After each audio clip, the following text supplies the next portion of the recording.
The M1 Carbine felt like a stranger's handshake in Jake McNiece's grip as he crouched behind the collapsed stone wall, watching German machine gun fire rake across the muddy farmyard. 12 days after D-Day, the Normandy hedgerows still swallowed paratroopers like hungry mouths, and the scattered equipment from their botched night drop lay spread across 3 flooded fields like broken promises. McNiece's eyes fixed on the railway bridge spanning the creek below, steel beams dark against the grey dawn, humming faintly as distant tank engines rumbled somewhere beyond the tree line. The TNT satchel at his feet contained barely enough charges to crack 1 support beam, maybe 2 if he stretched the detonation cord to its limit.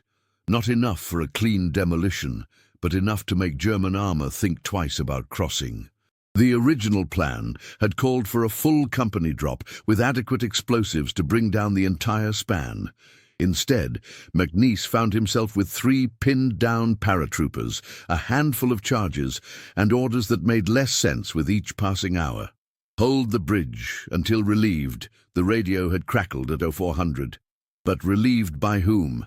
Half the 506th was scattered across the Norman countryside, and German reconnaissance patrols were already probing the eastern approaches.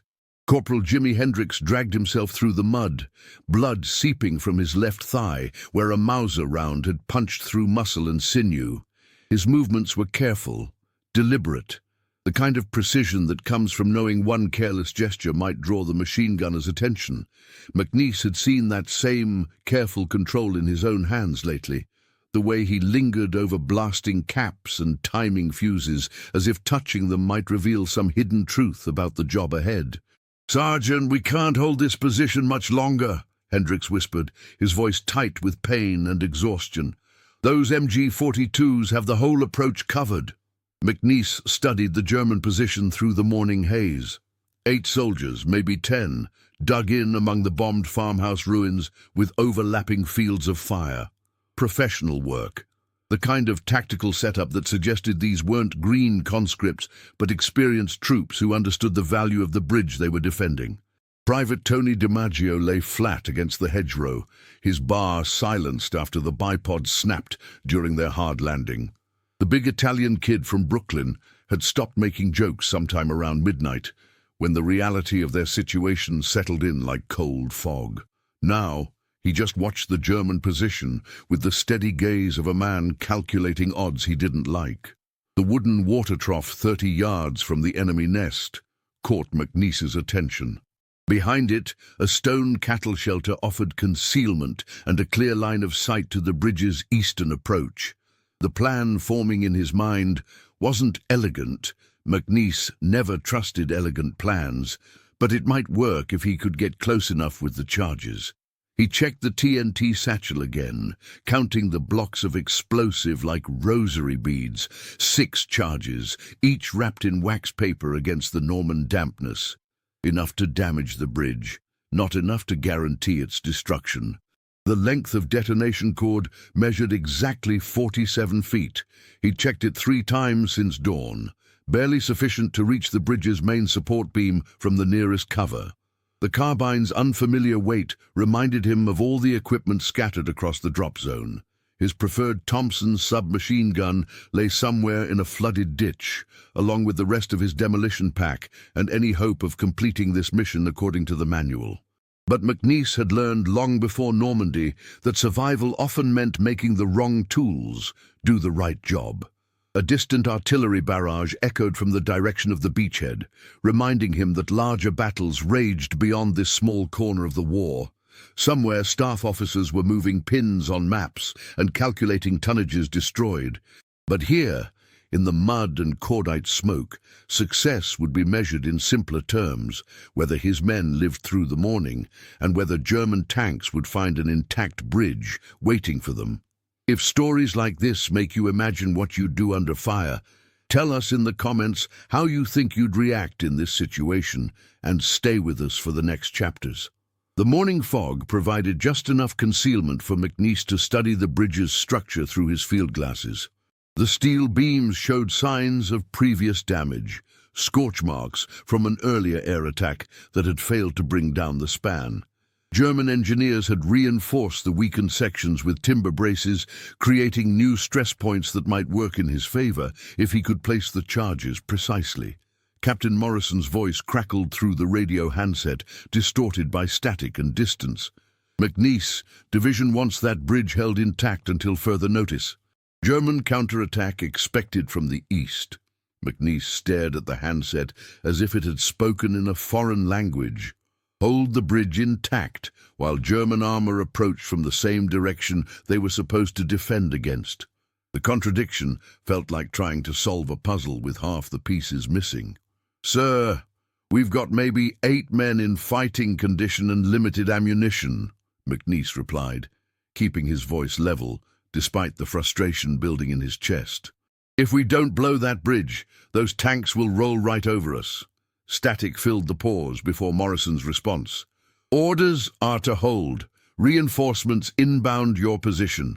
The radio went dead, leaving McNiece with the sound of distant machine gun fire and the steady drip of moisture from the hedgerow above. Reinforcements inbound could mean anything from a full company to a single lost squad wandering the Norman countryside. In his experience, promises of relief usually arrive too late to matter. PFC Charles Trigger Cross hunched behind the overturned farm cart, his rifle trembling slightly in hands that shook from exhaustion rather than fear. The kid had volunteered for airborne training straight from basic, drawn by promises of extra pay and jump wings. Now he stared at the German positions with the hollow gaze of someone discovering that heroic stories and muddy reality shared little common ground. "What's the word, Sergeant?" DiMaggio called softly from his position near the hedgerow. The Brooklyn accent carried notes of dark humor that had sustained him through Sicily and Italy. "We gonna sit here and wait for the cavalry, or are we gonna do something useful?" McNiece considered the tactical situation with the cold calculation that had kept him alive through 3 combat jumps. The German machine gun crews commanded the open ground between their position and the bridge. Any attempt to reach the span with the TNT satchel would require eliminating or suppressing those positions first. With a carbine, limited ammunition, and 3 wounded men, those odds felt uncomfortably thin. But the alternative, waiting for German armor to cross an intact bridge, promised even worse outcomes. McNiece had seen what tank guns did to infantry caught in the open. The thought of his men trapped in these shallow positions when the panzers arrived made the decision simpler. He opened the TNT satchel and examined the detonation cord more carefully. 47 feet of olive-drab cable, designed to carry an explosive signal from a safe distance to the target. The German engineers had placed their timber reinforcements roughly 30 feet from the nearest cover, a concrete culvert that would provide protection from the blast, but required exposing himself to machine gun fire during the approach. Hendricks crawled over to where McNiece knelt beside the explosives, his wounded leg leaving a thin trail of blood in the mud. "You're thinking about hitting that bridge, aren't you?" he said quietly, reading something in McNiece's expression that transcended spoken orders. "Thinking about staying alive," McNiece replied, checking the blasting cap connections with practiced fingers. Each movement was deliberate, careful, the kind of precision that comes from handling explosives under fire. "Those tanks show up and we're all thinking about nothing." The sound of approaching engines drifted across the Norman countryside, still distant but growing stronger. German armor moving up the eastern road, exactly as intelligence had predicted.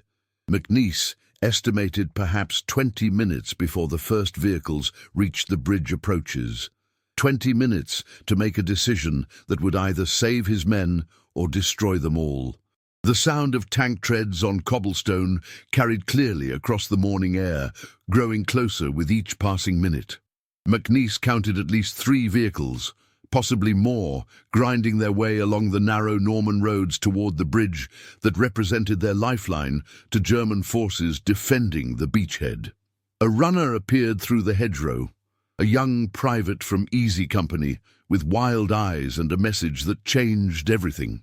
"Sergeant McNiece, Lieutenant Morrison says the reinforcements got hit by artillery. No relief coming." The kid disappeared as quickly as he'd arrived, leaving McNiece with confirmation of what he'd already suspected. They were alone with their impossible orders, their inadequate equipment, and a decision that couldn't be postponed much longer. DiMaggio shifted position behind the hedgerow, his bar finally repaired with improvised parts scavenged from other damaged weapons. "So we're supposed to stop tanks with small arms?" he asked, the Brooklyn humor now edged with something harder. "Somebody's got a hell of an imagination." McNiece studied the German machine gun positions one more time, noting how the crews had adjusted their fields of fire to cover different approaches. Professional soldiers doing professional work. They'd spotted the American positions and were content to wait, knowing their armor support would arrive soon enough to solve the tactical problem permanently. The TNT satchel seemed heavier now, weighted with the responsibility of keeping his men alive. 6 charges, 47 feet of detonation cord, and a bridge that represented the difference between tactical success and complete disaster. The mathematics of demolition had never felt so personal. "Cross, you still got that watch?" McNiece called to the young private. Trigger pulled a dented pocket watch from his jacket, a family heirloom that had somehow survived the night drop and morning's fighting. "Says 0847, Sergeant. 23 minutes since the last radio contact." The tank engines were close enough now that McNiece could distinguish individual vehicles, the deeper rumble of a Panther's engine mixing with the higher pitch of lighter armor. A full column moving with the confidence of troops who believed their route was secure. Hendricks propped himself against the stone wall, his wounded legs stretched out at an awkward angle. Blood had soaked through the improvised bandage, but his eyes remained clear and focused. "You're going to hit that bridge, aren't you? Orders or no orders?" The question hung in the air like cordite smoke. McNiece had built his reputation on following his own judgment. When official plans collided with battlefield reality, the Filthy 13 existed because conventional wisdom sometimes got good men killed, and because someone had to be willing to break rules when breaking them was the only way to win. But this felt different, more personal. These weren't anonymous casualties on a distant objective. They were his men, trapped in positions they couldn't hold, depending on his ability to improvise a solution that might save them all. "Maybe," McNiece replied finally, checking the blasting cap connections one more time.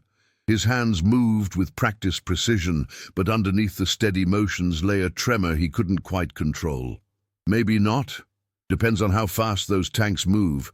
The sound of German voices carried across the farmyard as the machine gun crews received new orders through their own communication network. Fresh urgency in their movements suggested they knew their armor support was approaching. In a few minutes, the tactical balance would shift permanently in their favor. McNiece closed the TNT satchel and slung it across his shoulder, feeling the weight of explosive potential pressed against his back. The carbine felt more familiar now, its lightweight frame better suited to what he had in mind than the heavier Thompson would have been. Would you follow the orders exactly, or trust what your own eyes and instincts tell you in a moment like this? Comment which path you'd take, and share this episode with someone who loves real human stories from history. The first German tank appeared at the Eastern Road junction at exactly 0855.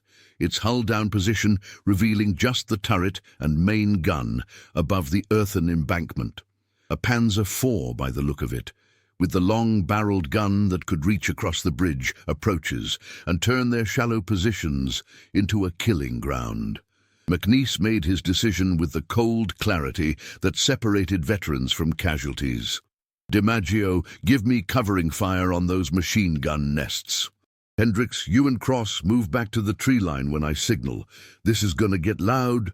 The TNT satchel bounced against his back as he moved in a low crouch along the hedgerow's base, using the morning fog and scattered farm equipment as concealment.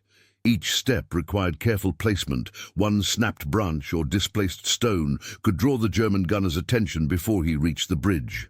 The detonation cord felt slick with moisture as he checked the connections one final time. 47 feet of explosive lifeline stretched to its absolute limit. If his calculations were wrong, if the distance proved too great or the blast insufficient, the German armor would cross intact and his men would pay the price for his gamble. The water trough provided adequate cover for the final approach, its wooden sides thick enough to stop small arms fire, but useless against the tank gun that was already traversing in their direction. McNiece could hear the Panzer's engine growing louder, the distinctive whine of transmission gears as the driver maneuvered for a better firing position. DiMaggio opened up with the bar, its slower cyclic rate easily distinguishable from the German machine gun's rapid chatter. The covering fire forced the enemy crews to keep their heads down, but McNiece knew the suppression wouldn't last long. The Italians' ammunition supply was as limited as everything else in their scattered equipment. The bridge's main support beam rose 28 feet above the creek bed, its steel surface scarred from previous bombing attempts, but still structurally sound. McNiece could see where the German engineers had reinforced the span with timber braces, creating new weak points that might amplify the explosive force if he placed the charges correctly. His hands moved with practiced precision as he rigged the TNT blocks against the beam's base, each charge positioned to maximize the structural damage. The blasting caps went in last, their copper shells gleaming dully in the filtered sunlight. Everything depended on the timing sequence working exactly as designed. The detonation cord stretched taut as he paid it out across the bridge approach, seeking cover behind the concrete culvert that would shield him from the blast. 47 feet had seemed adequate during his earlier calculations, but now each yard felt precious, measured against the growing sound of German armor maneuvering for position. Behind him, the Panzer's main gun spoke with the authority of 8.8mm high explosive. The shell impacted somewhere near DiMaggio's position, showering the farmyard with dirt and stone fragments. McNiece heard someone cry out, Cross or Hendricks, impossible to tell which.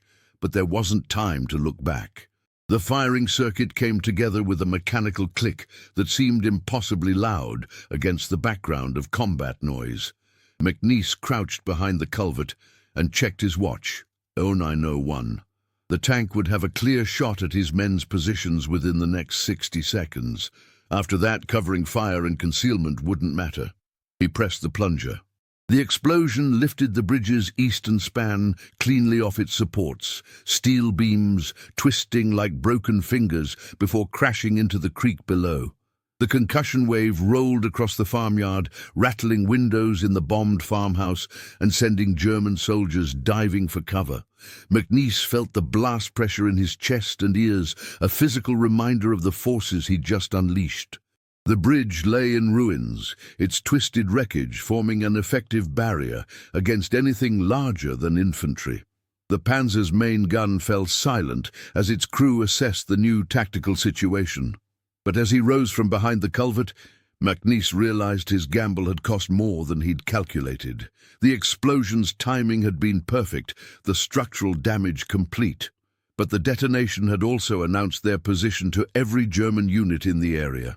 Artillery shells began falling within minutes, turning their temporary victory into the beginning of a longer, more desperate fight. The artillery barrage that followed the bridge explosion lasted 17 minutes by Cross's pocket watch, each round impacting closer to their scattered positions as German forward observers adjusted fire. McNiece huddled in the concrete culvert, listening to the whistle and crash of incoming shells while debris rained down around him. When the guns finally stopped, an unnatural quiet settled over the Norman farmyard, the kind of silence that follows sudden violence, filled with dust motes and the distant cries of wounded men. McNiece emerged from cover to find his world fundamentally changed. DiMaggio lay motionless behind the hedgerow, where an artillery fragment had found him during the barrage. The bar rested beside his still hands, its bipod legs extended toward the enemy positions he would never see again.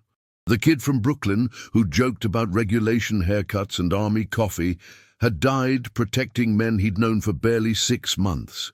Hendricks had taken more shrapnel in his already wounded leg, the blood loss making his face grey and drawn. He leaned against the stone wall with the patient endurance of someone who understood that medical help was hours away at best. "You did good, Sergeant," he whispered, his voice barely audible above the ringing in McNiece's ears. But McNiece didn't feel like he'd done good. The bridge lay in ruins, yes, and German armor couldn't cross to threaten the beachhead approaches. Mission accomplished, as the after-action report would eventually read. What the report wouldn't mention was the weight of DiMaggio's silence, or the way Cross now stared at the German positions with eyes that had seen too much too quickly. The secret that would haunt McNiece for decades had nothing to do with tactical brilliance or heroic action under fire. It was simpler and more devastating than any official citation could capture. He'd chosen to blow the bridge, knowing the explosion would draw artillery fire onto his men's positions. The mathematics of demolition had required that sacrifice, but mathematics couldn't explain why DiMaggio had to die for the equation to balance. Captain Morrison's voice crackled through the radio handset sometime after noon, congratulating them on a successful interdiction mission and promising relief within hours. The words felt hollow against the reality of what had been lost and gained in the Norman mud. McNiece acknowledged the transmission, but couldn't bring himself to describe what success looked like from ground level. Later, when the Graves registration team came for DiMaggio, they handled his body with the careful professionalism that marked their grim trade. Another American soldier wrapped in shelter half-canvas. Another name for the casualty reports that flowed back to division headquarters in neat typed columns. The TNT satchel sat empty beside the ruined bridge, its olive-drab canvas stained with mud and explosive residue. McNiece stared at it for a long time, remembering the weight it had carried and the decisions it had forced upon him. The mathematics of demolition were unforgiving. Every blast required precise calculations of force, timing, and acceptable risk. But no manual could teach you how to live with the human cost of those calculations. Cross approached him as the afternoon shadows lengthened across the farmyard. The young private's face had aged years in the space of hours, marked by the kind of knowledge that came at too high a price. "Was it worth it, Sergeant?" he asked quietly, gesturing toward the twisted steel in the creek below. McNiece considered the question with the honesty that dead friends deserved. DiMaggio's sacrifice had saved unknown numbers of Allied soldiers who would never know his name. The blown bridge had disrupted German defensive plans and contributed to tactical victories measured in miles gained and casualties prevented. The mathematics were clean, efficient, strategically sound. "Ask me in 20 years, McNiece replied, shouldering his carbine for the march to friendly lines. "Maybe by then I'll know." The after-action report filed by Captain Morrison 3 days later described the bridge destruction as a textbook demolition operation conducted under enemy fire by Sergeant McNiece and elements of the 506th PIR. The official language captured the tactical results with bureaucratic precision. Enemy movement delayed, strategic objective denied, mission accomplished with acceptable losses. McNiece read the report weeks later in a field hospital near Carentan, his hands steady enough to hold the typed pages, but unable to stop a slight tremor when he reached the casualty section. 1 KIA, 2 WIA, reduced DiMaggio's death to statistical notation, filing away the Brooklyn Kid's jokes and courage in the administrative machinery of modern warfare. The Purple Heart and Bronze Star that arrived with the report felt heavier than the TNT blocks he'd carried to the bridge. McNiece stored them in his footlocker without ceremony, understanding that medals represented public recognition of private moments that couldn't be fully shared or explained. The weight of what he'd done would be carried differently, measured in sleepless nights and sudden silences when freight trains passed overhead. Hendricks recovered from his wounds and returned to duty, but something had changed in the way he looked at tactical situations. During later operations in Holland and Germany, he would watch McNiece rig demolition charges with the careful attention of someone who understood the human cost of precision. Their friendship deepened without many words, built on shared knowledge of what warfare demanded from those who survived it. Cross made it through the rest of the war, his pocket watch marking time through Market Garden and the Bulge. He learned to fight with the steady competence that separated veterans from replacements, but McNiece noticed how he always positioned himself where he could see the nearest escape route. Some lessons, once learned, couldn't be unlearned. 23 years later, McNiece stood on a bridge in Oklahoma, watching a freight train disappear into the distance. The sound of steel wheels on rail joints brought back the weight of the TNT satchel and the echo of artillery shells falling like judgment from a grey Norman sky. His hands, weathered by decades of construction work, still remembered the feel of detonation cord and the careful precision required to place charges where they would do the most good. A grandson stood beside him, asking questions about the war with the innocent curiosity of someone who'd learned history from textbooks rather than experience. McNiece found himself describing tactical situations and equipment failures, the easy stories that could be told without revealing their true cost. The harder truths about choices made in desperate moments and friends lost to mathematical necessity remained locked behind a silence he'd never fully learned to break. The official version of that morning near the Norman Bridge lived on in unit histories and veterans' reunions, where heroic actions could be celebrated without examining their human price. McNiece participated in those ceremonies with the quiet dignity expected of decorated veterans, understanding that public memory required different truths than private recollection. But late at night, when the world grew quiet enough for memory to surface, he would remember DiMaggio's laugh and the way Cross's hands shook after the artillery barrage. The bridge explosion had been tactically perfect, strategically sound, mathematically precise. Whether it had been worth the cost remained a question he'd never learned to answer with certainty. The empty TNT satchel had been turned into quartermaster stores according to regulations, but its weight remained with McNiece across decades of civilian life. Some burdens couldn't be shed through official channels or resolved through after-action analysis. They became part of the men who carried them, invisible freight that traveled through time without manifests or destination labels. If this story reminded you that behind every medal and mission report there's a human being carrying memories we'll never fully see, subscribe to the channel, tell us which country you watch from, and invite someone to revisit history with us in the next story.